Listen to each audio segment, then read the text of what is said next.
नमस्कार, स्वागत है आपका ईटी नाउ स्वदेश में। और मैं हूं शरद दुबे और आप देख रहे हैं एफएनओ जंक्शन, जहां पे अगले आधे घंटे में कहां पे वायदे बाजार में एक्शन हो रहे हैं, क्या एक्सपर्ट कॉल्स रहने वाले हैं और क्या इंपॉर्टेंट लेवल्स आपको ट्रैक करने चाहिए, उस पर पूरी चर्चा होने वाली है। लेकिन चलिए एक बार मार्केट्स की चेक ले लेते हैं। तो यहाँ पे देखेंगे कि निफ्टी में जो एक अच्छी मोमेंटम देखने मिल रही है, लगातार दूसरे दिन स्ट्रेंथ है और 25,000 के लेवल्स के ऊपर हम देख रहे हैं, 150 पॉइंट ऊपर है। वही निफ्टी बैंक की बात करें तो यहाँ पे ऊपर लेवल से थोड़ी करेक्शन देखने मिली है, रफली 350 पॉइंट्स का ये आंकड़ा है। बट नेवरदलेस जो है यहाँ पे जो है देख रहे थोड़ी सी रिकवरी करने की कोशिश कर रही है, बट अभी कंफर्टेबली 55,530 पॉइंट्स के ऊपर है, 130 पॉइंट से ऊपर चढ़ा हुआ है निफ्टी बैंक। चलिए एक बार ब्रॉडर इंडेक्सेस पे भी नज़र डाल देते हैं। यहाँ पे निफ्टी मिड कैप 100 और निफ्टी स्मॉल कैप 100 इंडेक्स दोनों पे ही नज़र डालते हैं। तो यहाँ पे देखेंगे कि एक अच्छी बाइंग आ रही है और एक सस्टेन बाइंग देखने मिल रही है दोनों ही काउंटर्स में। निफ्टी मिड कैप 100 इंडेक्स भी अभी फ्लैटिश है, 300 पॉइंट ऊपर है। इंडिया विक्स लेकिन 6% की उछाल आई है, 18 के ऊपर आ गया है। ऑफकोर्स ग्लोबल क्यूज जो है थोड़े थोड़े कर सकते हैं कि उनकी इम्पैक्ट कम हो रही है, बट ओवरऑल जो है मोमेंटम बाजार की तरफ आ रहा है। Market breadth advance decline ratio जिसे कहते हैं 2:1 फेवर्स पे वायदे बाजार में, और ओवरऑल देखा जाए तो 3:2 का ऑलमोस्ट रेशियो मान के चलिए बीएससी और एनएससी दोनों ही पूरे एक्सचेंजेस में। तो लार्जली अच्छा दिन है ट्रेड का। ब्रॉडर इंडेक्सेस भी पार्टिसिपेट कर रहे हैं, स्मॉल कैप मिड कैप में भी जो है एक्शन देखने मिल रहा है। लेकिन चलिए अब जो है रिपोर्ट कार्ड पे भी फोकस करते हैं। कल का अहम रिपोर्ट कार्ड आया था, उस पर हम अब नज़र डालेंगे।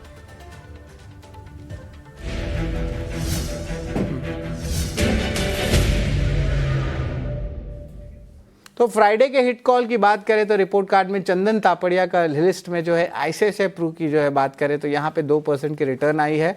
आईटीसी की खरीदारी की राइट थी, सपाट रिटर्न आए हैं। हालांकि अगर बात करें इटर्नल यानी कि जोमेटो की खरीदारी पे तो यहाँ पे स्टॉप लॉस हिट कर गया है, 237 का जो है लेवल देखने मिला है। इसके अलावा बाकी स्टॉक्स के बारे में बात करें तो निफ्टी बैंक और डिक्सन, इन दोनों पे जो राय थी यहाँ पे जो है सपाट जो है रिटर्न्स देखने मिले। तो ये तो ओवरऑल जो है आपके फ्राइडे के हिट कॉल्स थे जिस पे हमारी नज़र थी। लेकिन अब चलिए हम चलते हैं हमारे गेस्ट के पास। अजीत मिश्रा जुड़ रहे हैं हमारे साथ रेलिगेयर ब्रोकिंग से। नमस्कार, गुड आफ्टरनून अजीत जी। गुड आफ्टरनून शरद। तो अजीत जी आज दिन तो बहुत सुहाना है, मॉनसून तो आया है बहुत सारे पार्ट्स में, खास करके मुंबई में, लेकिन बाजार के लिए भी दिन सुहाना है। अब देखिए निफ्टी जो है लगातार दूसरे दिन एक अच्छी स्ट्रेंथ दे रही है, 25,000 लेवल्स के आसपास ही है, ऐसा नहीं कि वो पूरी तरह गिव अप कर दी है। और यहाँ पे देखें तो अभी भी 0.5% से ज़्यादा का उछाल देखने मिला है। निफ्टी बैंक में ऑफकोर्स थोड़ी सी वॉलेटिलिटी ज़रूर है, वो अपर लेवल से जो है थोड़ी करेक्ट की है दिन के लेवल से, बट आप कह सकते हैं कि निफ्टी बैंक भी कंफर्टेबली 55,000 लेवल्स के ऊपर है। तो ये दोनों आंकड़े हैं आपके सामने। कुछ शॉर्ट कवरिंग्स जो हो रहे हैं शायद लगता है यहाँ पे देखने मिल सकता है कि टुवर्ड्स द पॉजिटिव देखने मिले, और मानसून सीजन एक बहुत बड़ा ट्रिगर हो जाता है भारत के मार्केट्स को लेके भी, और डॉलर इंडेक्स में भी जो है गिरावट आया है। तो अजीत आप कैसे देख रहे हैं अभी क्या सेटअप बैठ रहा है निफ्टी का और निफ्टी बैंक का?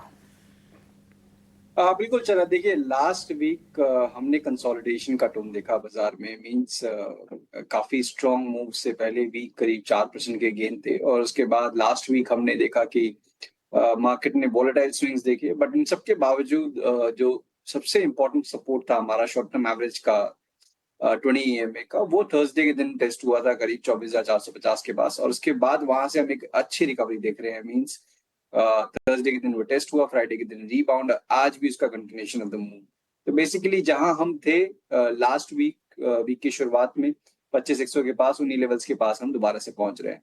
तो शरद मेरा मानना यह है कि टोन पॉजिटिव है बाजार में। जब तक कि आप 24,500 के ऊपर होल्ड कर रहे हैं तो बाय ऑन डिप्स आप बरकरार करके रखिए।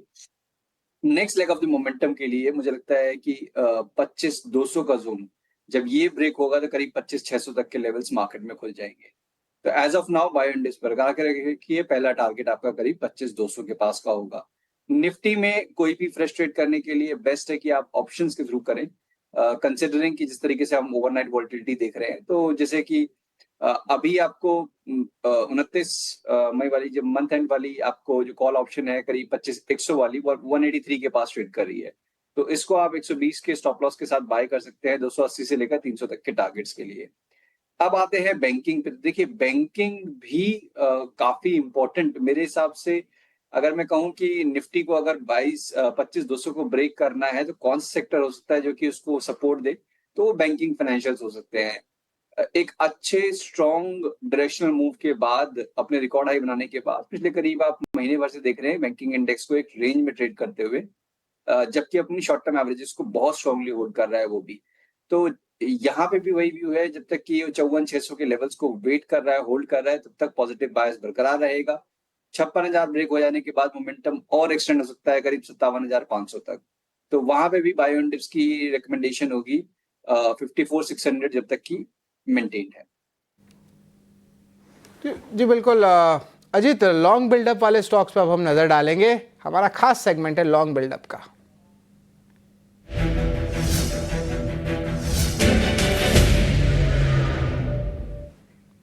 बिल्कुल, वायदे बाजार में ताज़ा खरीदारी के 3 अहम स्टॉक्स आ रहे हैं। पेटीएम यहाँ पे ऑफकोर्स इनकी आम को जो एक बड़ा ऑर्डर आया था टैक्सेस का, उसको जो है स्टे लगा दिया गया, यानी कि स्टॉक के लिए पॉजिटिव है। 5,000 करोड़ के ऊपर का ये आंकड़ा देखने मिला था। टाटा मोटर्स में भी जो है हम देख रहे हैं थोड़ी सस्टेन बाइंग देखने मिल रही है।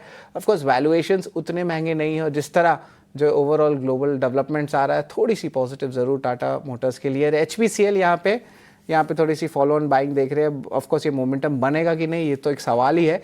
लेकिन इन तीनों सेगमेंट्स में अजित, अगर आपको पकड़ना होता जहाँ पे स्टॉक्स में स्ट्रेंथ ज़्यादा दिख रही है, वो कौन से रहेगी? पेटीएम, टाटा मोटर्स या HPCL?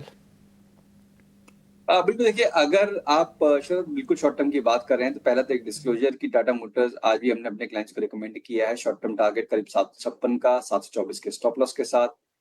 यहाँ पे टूल पॉजिटिव लग रहा है, एक रिकवरी दिख रही है। बट अगर बहुत स्ट्रॉन्ग, अगर इन तीनों में से कंपेयर करें, पेटीएम, टाटा मोटर्स और हिंद पेट्रो में, तो हिंद पेट्रो मेरी आज की रिकमेंडेशन भी है। अगर आप ओएमसी बास्केट को देखेंगे तो लास्ट वीक भी क्लोज काफी स्ट्रॉन्ग रहा था, एक ट्रायंगल पैटर्न जिसमें ज्यादातर स्टॉक ट्रेड कर रहे हैं, तीनों ही स्टॉक BPCL, HPCL और IOC। इनमें ब्रेकआउट के इंडिकेशन काफी स्ट्रॉन्ग है, तो यहाँ पे एक जो मोमेंटम हो सकता है वो कुछ ज्यादा स्ट्रॉन्ग हो सकता है। करीब 428 तक के लेवल्स हिंद पेट्रो में आपको देखने को मिल सकता है। 408 के स्टॉप लॉस के साथ हिंद पेट्रो को भी बाइंग की होगी। पेटीएम यहाँ पे भी देखिए टोन पॉजिटिव है, बट मुझे लगता है कि थोड़ा बहुत शायद ये आपको रेंज में नजर आएगा, जब तक कि ये ऊपर पे 880-85 के लेवल्स को ये डिसाइसिवली ब्रेक ना कर दे। तो इसमें अभी आपको टाइम मिल जाएगा। बेटर अपॉर्चुनिटीज HPCL और टाटा मोटर्स में है। पेटीएम के लिए वेट एंड वॉच की राय है। 866 के लेवल्स पे है, तो इस पे भी नज़र रखिएगा। लेकिन ऑफकोर्स दिन के हाई लेवल्स पे ऑलमोस्ट आया है। HPCL का टारगेट प्राइस बाय दिया है 428 का, तो उस पर नज़र रखिएगा। और टाटा मोटर्स पे भी जो है बाय राय है। लेकिन चलिए अब थोड़े से लॉन्ग बिल्डअप के बाद जो है अब शॉर्ट कवरिंग वाले स्टॉक्स पे नज़र डालते हैं। और शॉर्ट कवरिंग स्टॉक्स पे बात करें तो नेस्ले, PFC और कोफोज, ये 3 स्टॉक्स को जो है डायरेक्टर साहब स्क्रीन पे लाए।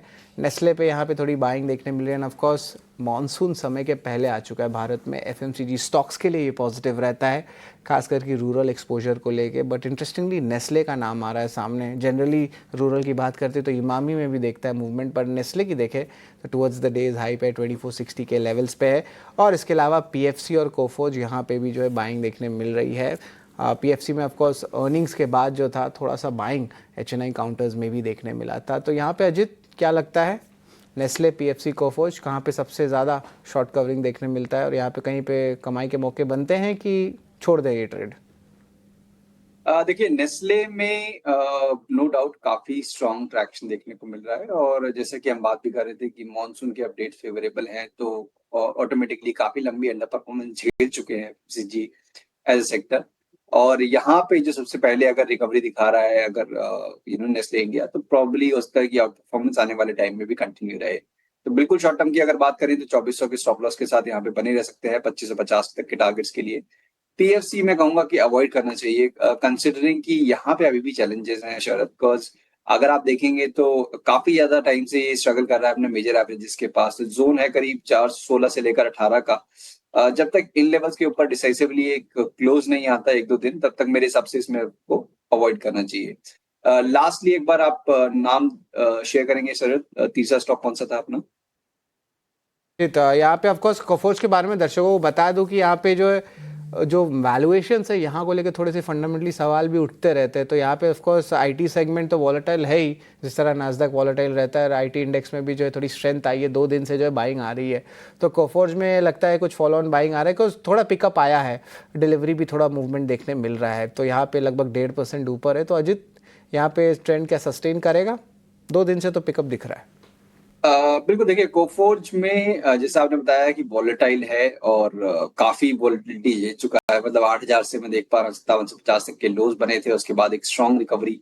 पिछले करीब 7-8 ट्रेडिंग सेशन में बहुत म्यूटेड एक्शन देखने को मिला है, बहुत टाइट रेंज में। तो नो डाउट पॉसिबिलिटी दिख रही है, जिस तरीके से आज आईटी काउंटर्स थोड़ा सा रिकवरी का टोन दिखा रहे हैं, तो यहाँ पे भी आपको एक अप मूव आते हुआ नजर आ जाएगा। बट इसमें मेरी कंडीशनल बाय होगी, मतलब आपको 8550 को वेट करना चाहिए, इसके ऊपर ब्रेक करे तभी आके आप इसमें बाय करें, तब आपको मोमेंटम देखने को मिलेगा।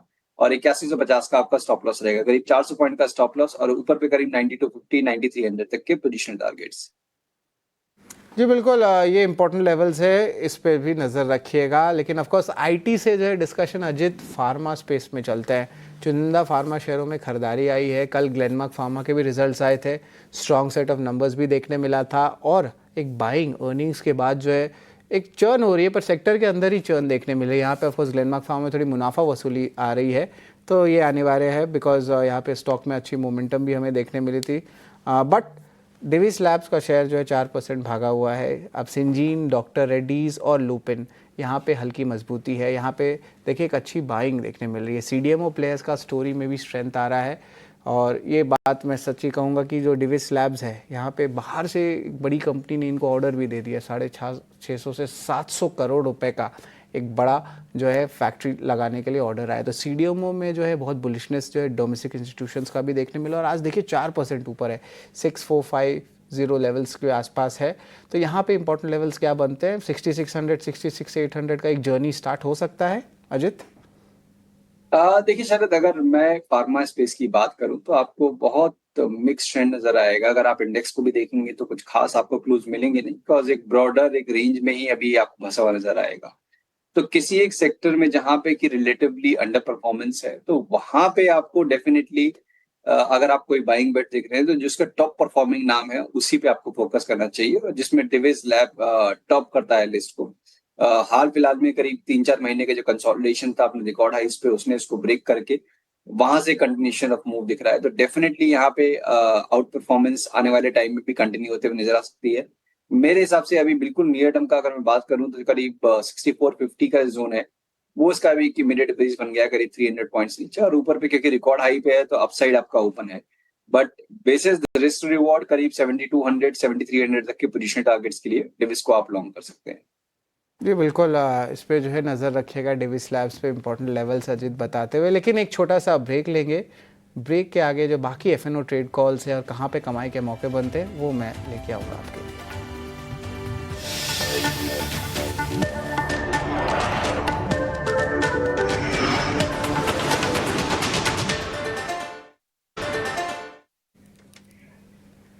स्वागत है आपका एफएनओ जंक्शन में। और आप देश हाई पे जो है ऑफ कोर्स निफ्टी जो है कोशिश कर रहा है आने का।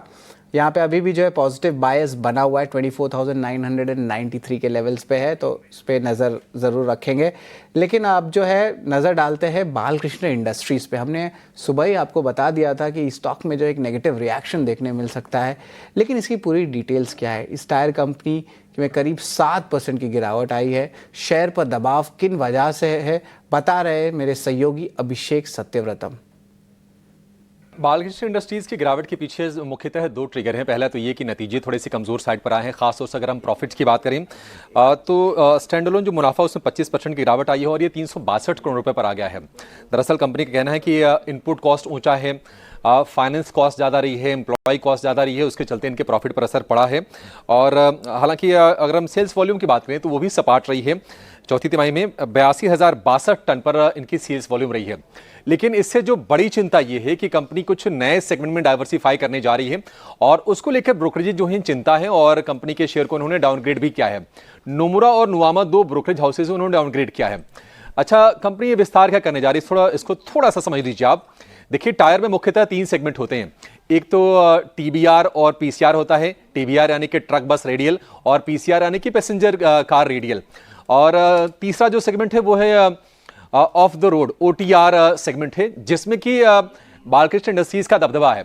अब कंपनी करने क्या जा रही है कि ये टीबीआर और पीसीआर रेडियल टायर वाले सेगमेंट में ये विस्तार करने जा रही है, जो कंपनियां भी टायर बनाती है जिसमें दबदबा है उनका जो इस्तेमाल होता है पोर्ट वाली एक्टिविटीज में होता है, माइनिंग में होता है, एक्सकेवेटर्स या फिर डंपर वगैरह जो आप देखते हैं वो उसके टायर्स कंपनी ज्यादातर बनाती है बाल्किन इंडस्ट्रीज। लेकिन अब ये रेडियल टायर में विस्तार करने जा रही है, तो ब्रोकरेजेस का मानना है कि उस सेगमेंट में पहले से ही कंपटीशन काफी ज्यादा है और कंपटीशन ज्यादा होने के चलते कंपनी को फिर प्रॉफिट चेकिंग होने में या फिर ब्रेक इवन करने में काफी मशक्कत का सामना करना पड़ेगा। आपको बता दें कि डिस्ट्रीब्यूशन नेटवर्क या फिर ब्रांड पोजीशनिंग को लेकर नोमुरा को लगता है कि ज्यादा खर्च करना पड़ेगा और उसके चलते ही डाउनग्रेड किया है, 22 रेटिंग घटा के कर दिया है न्यूट्रल और लक्ष्य को 3,242 करोड़ रुपए से घटाकर कर दिया है 2,644 रुपए प्रति शेयर पर। कम ब्रोकरेज का यह भी कहना है कि EBITDA मार्जिन गिर के 22 से 23% के रेंज में आ सकता है, जो फिलहाल 25% के आसपास का है। इसके अलावा रिटर्न ऑन इक्विटी पर भी कंपनी के असर पड़ सकता है। यही नहीं, नोमुरा के अलावा नुवामा ने भी डाउनग्रेड किया, उनका भरोसा भी घटा है और उन्होंने घटा के होल्ड की रेटिंग की है, लक्ष्य को 31 रुपए से घटा के कर दिया है 2700 रुपए का। योजनाएं क्या है बालकृष्ण की, जरा ये भी जान लीजिए कि टायर प्रोडक्शन क्षमता को बढ़ाकर करना है इनको 4.25 लाख टन की योजना है। भुज में of road tyre plant FY 26 तक ऑपरेशनल हो जाएगा। यह हालांकि कंपनी के लिए अच्छी चीज है, लेकिन कंपनी ने अगले 3 साल में 3,500 करोड़ रुपए के कैपेक्स को मंजूरी दी है, जिसमें वो carbon black, power plant, CV tyre, rubber tracks के विस्तार पर कंपनी ये रकम खर्च करने वाली है। शेयर की चाल की बात करें तो काफी लंबे समय से बालकृष्ण ने निवेशकों को मुनाफा कमा के दिया नहीं है। पिछले 1 महीने में करीब 5.5% आपको नेगेटिव दिखेगा शेयर, ये 6 महीने में 12% नीचे है। अगर आप इस साल अब तक चाल की बात करें तो 15% के नेगेटिव रिटर्न्स हैं और साल भर के नजरिए से भी 20-21% के आसपास के नेगेटिव रिटर्न्स ही हैं। तो एक तो ऑलरेडी काफी चैलेंजिंग सिचुएशन निवेशकों के लिए रही है और नए सेक्टर में जाने से डाइवर्सिफिकेशन के चलते ब्रोकरेजेस की चिंता है और उन्होंने डाउनग्रेड किया है, जो कि नतीजों के साथ साथ कंपनी के शेयर पर प्रेशर बनाने का काम कर रहा है। जी धन्यवाद अभिषेक, आपने जो है बालकृष्ण इंडस्ट्रीज पे जो है इम्पोर्टेंट न्यूज़ फ्लो बताया, क्यों इम्पैक्ट हुआ है वो भी। लेकिन अब चलते हैं वायदे बाजार के ताज़ा बिकवाली शेयर्स पे।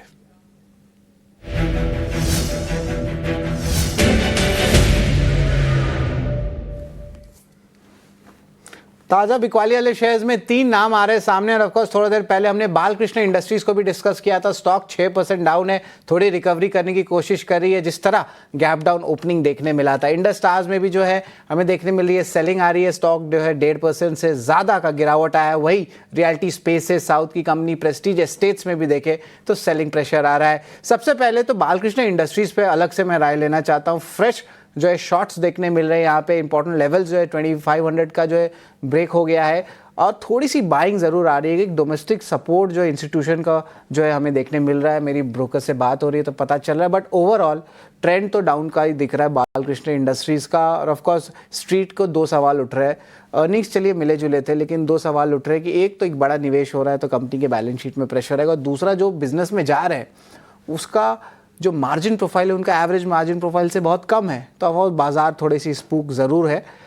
लेकिन अजित, यहाँ पे बालकृष्ण इंडस्ट्रीज के इंपॉर्टेंट क्या लेवल्स लगते हैं? यहाँ पे आपको लग रहा है कि सेलिंग अरेस्ट हो रहा है कि towards the end of the day हमें लगेगा थोड़ी और बाइंग आ सकती है, जिस तरह चार्ट सेटअप हो रहा है डेली का अगर देखें तो? अजित शायद अगर आप देखेंगे तो 2021 सितंबर उन लेवल्स के पास ये स्टॉक अभी ट्रेड कर रहा है, तो बीच में नो डाउट एक 3200 तक के लेवल्स हमने जरूर देखे थे। बट अगर आप कहेंगे पिछले 4-5 सालों में कहीं ना कहीं मॉडरेट रिटर्न्स यहाँ पे ऑफर हुए हैं, और जिस तरीके से अभी ये गिरावट आई है मुझे लगता है थोड़ा सा म्यूटेड एक्शन रहने वाला है नियर टर्म में, क्योंकि लोअर एंड से रिकवरी भी देखने को मिल रही है। तो शॉर्टिंग की राय यहाँ पे नहीं होगी, बट जिनके पास पोजीशन है उनको रीबाउंड को यूटिलाइज करना चाहिए टू रिड्यूस देयर पोजीशन।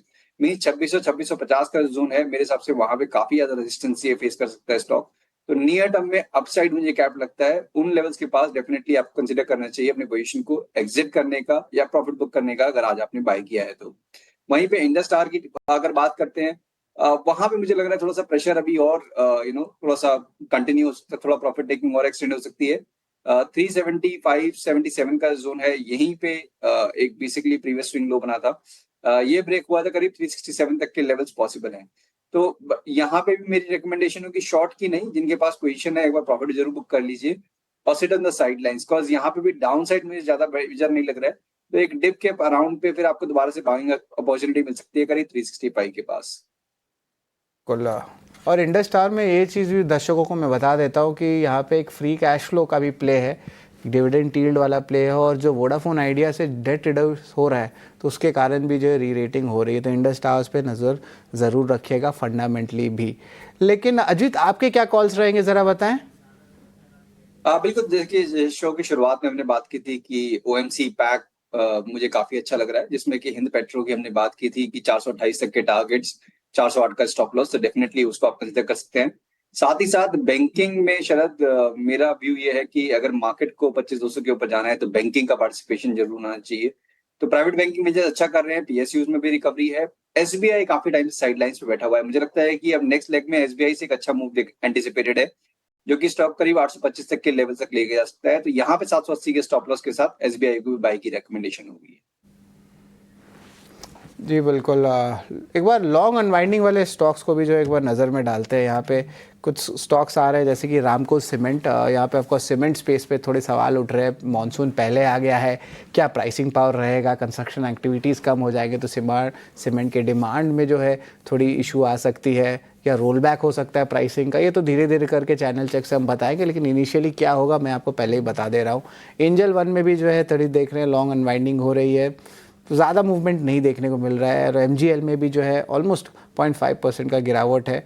मेरा सवाल रामको सीमेंट को लेके है। लॉन्ग अनवाइंडिंग में ये इन दोनों स्टॉक्स में तो एक्शन उतना ज़्यादा लगता नहीं होगा, लेकिन लॉन्ग अनवाइंडिंग में रामको सीमेंट या सीमेंट पैक के बारे में बात करें तो यहाँ पे एक्शन देखिए टुवर्ड्स द डेज लो पे है। तो अजित, रामको सीमेंट्स के क्या इंपॉर्टेंट लेवल्स लगते हैं अब? बिल्कुल सर, देखिए जैसा आपने कहा कि अगर मॉनसून टाइम से पहले तो ऑटोमेटिकली फिर इनके लिए चैलेंजेस बढ़ जाते हैं डिमांड रिलेटेड। और मेरे हिसाब से जिस तरीके से अभी स्ट्रॉन्ग परफॉर्मेंस देखने को मिली है कुछ एक स्टॉक्स में, जिसमें कि रैमको भी एक ऐसा नाम है, एक अच्छी रिकवरी करीब 750 से लेकर 1000 तक के लेवल अभी तक हमने देख लिए हैं इसमें। मेरी रिकमेंडेशन ये होगी कि 960 का एक स्टॉप लॉस आप मेंटेन करिए अगर आपके पास कोई भी लॉन्ग पोजीशन है। उसके नीचे जाने के बाद बायस दोबारा साइडवेज नेगेटिव हो जाएगा, जो कि स्टॉक को पुश कर सकता है करीब 920 तक। तो 960 के स्टॉप लॉस के साथ आप बने रहिए। रिकवरी के केस में 1040-50 का लेवल आता है, वहां पे भी एक बार आपको बुक करने की रिकमेंडेशन होगी। जी बिल्कुल, होल्ड की राय है रामको सीमेंट्स पे। और अजित, आपके कोई डिस्क्लोजर्स रहेंगे?